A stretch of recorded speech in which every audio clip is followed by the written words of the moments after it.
আচ্ছা, আমরা 16 তারিখ সকালে এই তানিয়ানের বিশ্বরূপ হোমস্টেতে এসেছি।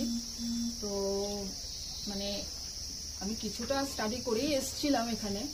তো আসার পরে দেখলাম খুবই খুবই ভালো পরিষেবা ওনাদের। সবচেয়ে আমার যেটা ভালো লেগেছে ওনাদের ইন্টেরিয়র ডেকোরেশনটা, মানে ঘরের ভেতরে মানে মানে মানে কি বলবো, খাওয়ার যে মানে ওনাদের যে খাওয়ার যে ডাইনিং হলটা যেটা, সেটা তো একটা ভীষণ ইউনিক।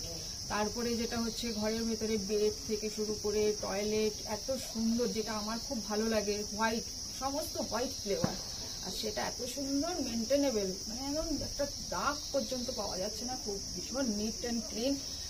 আর যেটা না বললেই নয়, সেটা লোকেশনের কথা পরে বলছি, ওটা ওনাদের হাতে নয়, ওটা প্রকৃতির ব্যাপার।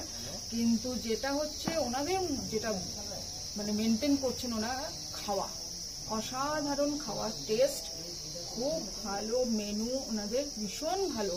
আমি বলবো যারা তানিয়াংয়ে আসবেন অবশ্যই বিশ্বরূপ হোমস্টেকে বাদ দিয়ে আসবেন না, একে সঙ্গে ভেবে নিয়েই আসবেন। আর প্রকৃতি মানে অসম্ভব ঢেলে দিয়েছে এখানে।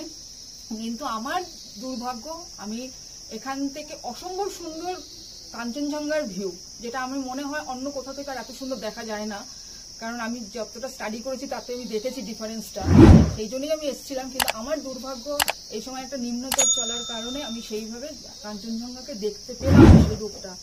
বাকি ওভারঅল মানে বলার মতো ভাষা নেই, এগুলোর কোনো ভাষা দিয়ে বোঝানো যায় না। অসাধারণ।